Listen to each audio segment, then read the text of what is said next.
안녕하세요. 사이즈에서 공부하고 있는 강보순이라고 합니다. 오늘 어떤 키워드를 추천해 주실까요? 오늘 저희 키워드는 우리가 좌절이나 절망에 빠졌을 때 그런 좌절과 절망으로부터 좀 자신에게 힘을 줄 수 있는 좀 자존감을 올릴 수 있는 어떤 이런 키워드로 좀 준비를 해봤어요. 그래서 그 키워드가 이제 운명의 좀 잡았거든요. 그러니까 우리가 좀 좌절하거나 절망하게 되면은 좀 의기소침해지잖아요. 그리고 내가 아무런 존재도 아닌 것 같고. 그런데 오늘 제가 조금 소개해드릴 그 책들은 우리가 굉장히 귀하게 태어나서 이 세상에 유일무이한 어떤 존재다. 자존감을 올려준다고 해야 될까요? 그런 좀 텍스트들입니다.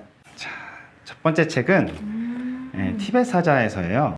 제목에서 느껴지듯이 이 죽음, 이 사후를 다루고 있는 텍스트거든요.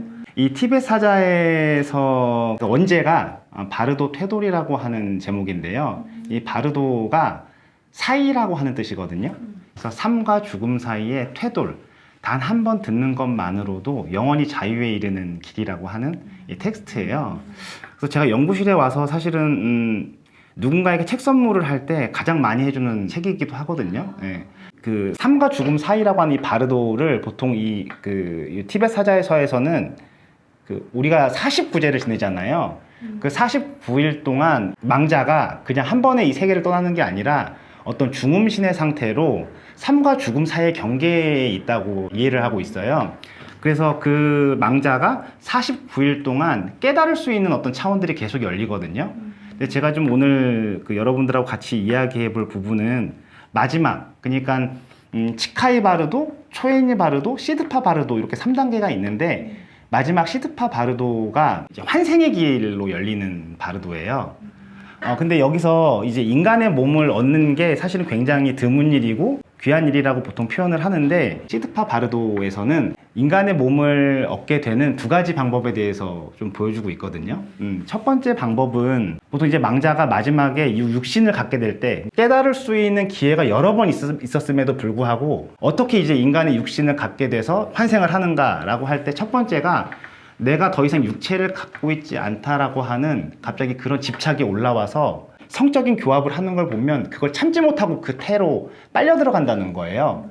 그렇게 해서 태어나는 경우가 하나 있고 또 다른 경우는 이제 붓다와 같은 경우, 그러니까 붓다도 인간의 몸이 아니고서는 영원한 자유에 이를 수 없다고 생각을 해서 다시 한번 이 인간의 몸을 택해서 무여열반으로 이제 들어가는 거 아니겠습니까?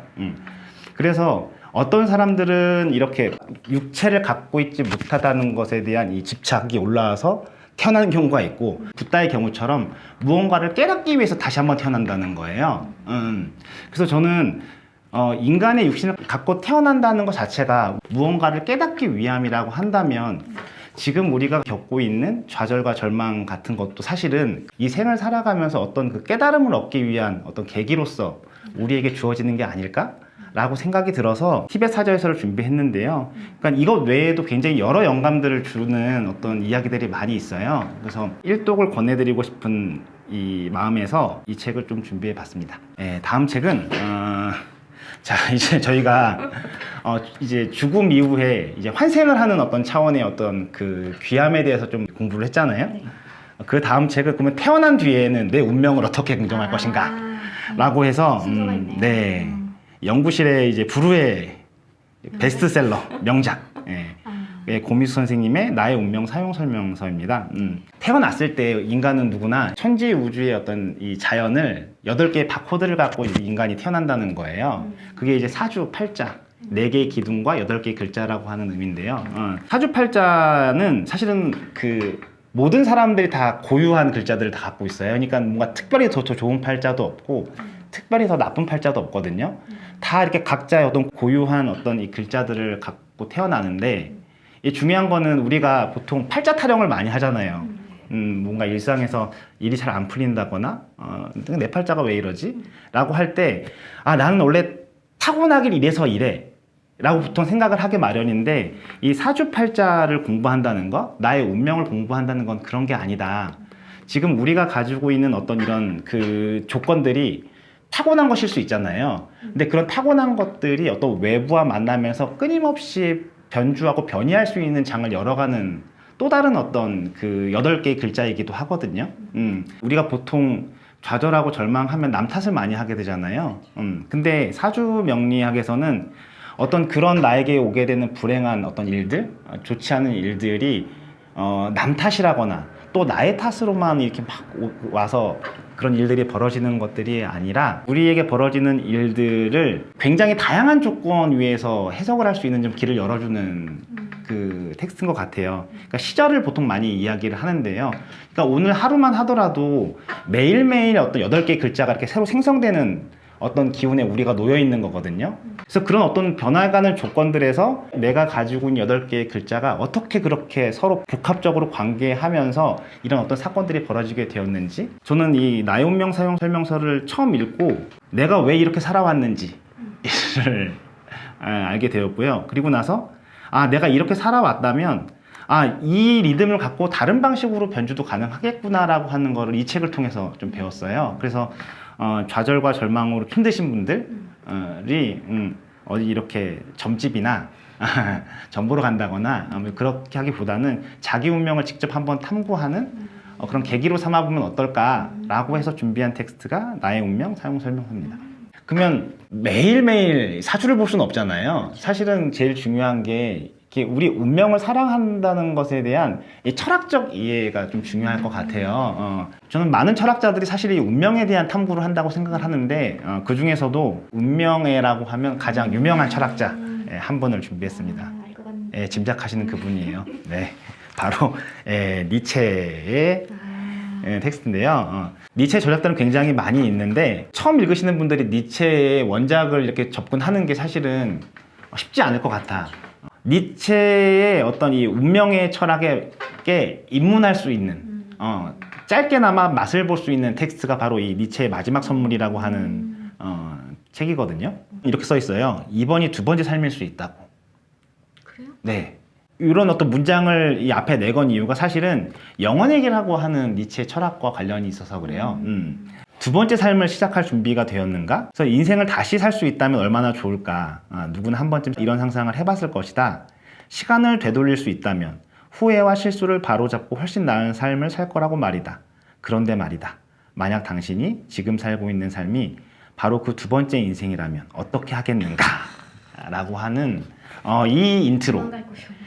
좌절과 실망에 빠지게 되면 사실 우리가 이런 생각을 많이 하게 되는 것 같아요. 다시 한번 시간을 되돌리고 싶다라든가. 그런데 니체의 영원회귀는 바로 그런 우리의 마음을 다른 방식으로 바라볼 수 있게 만드는 이 철학인데요. 굉장히 많은 철학자들이 영원회귀에 대해서 그 주석을 달고 글을 쓰고 있거든요. 그래서 굉장히 많은 어떤 이 해석의 지평이 열려 있는 텍스트인데 이분은 딱 한마디로 이렇게 이야기를 해요. 즐거운 학문에 나와 있는 아포리즘인데요. 어느 날 낮이나 밤에 악령이 찾아와 이렇게 묻는 거예요. 내가 지금 살고 있고 살아왔던 삶을 너는 다시 한번 아니 무수히 반복해서 살아야만 한다. 거기엔 새로운 것이 없으면 모든 고통과 환희, 사상과 탄식, 삶의 크고 작은 모든 것이 다시 찾아올 것이다. 그것도 똑같은 차례와 순서로. 굉장히 괴롭지 않나요? 그러게. 그런데 이제 이거를 좀 건너뛰어서 이렇게 이야기를 한다는 거예요. 악령이 너는 이 삶을 다시 한번 그리고 무수히 반복해서 살기를 원하는가? 이 질문은 모든 경우에 최대의 중량으로 그대의 행위 위에 얹힐 것이다. 이게 이제 영원회귀의 입구로 들어가는 니체의 아포리즘인데요. 이 니체의 마지막 선물을 쓴 오카모토 유이치로라고 하는 저자는 이 사유를 딱 한마디로 이렇게 정의를 한다는 거예요. 니체는 이렇게 우리에게 마지막이 말한다. 영원히 반복하고 싶은 그래도 좋은 삶을 살라고. 그래서 이번이 두 번째 삶일 수도 있다는 게 바로 이런 맥락이거든요. 그래서 이런 것들을 우리가 티벳 사자에서에서 그 인간의 몸을 갖게 된다는 게 얼마나 드물고 고귀한 일인가. 그리고 무언가 다들 깨닫기 위해서 이 세상에 왔다는 거. 그리고 막 깨닫겠다고 무언가를 깨달을 수 있는 건 아니잖아요. 삶의 내비게이션이 필요할 것 같아요. 그 내비게이션이 연구실에서는 보통 이제 사주팔자라고 하는 요 내비게이션을 많이 쓰고 있고요. 우리의 삶을 어떻게 긍정할 수 있을 것인가에 대한 이 철학적 좀 중무장이라고 해야 될까요?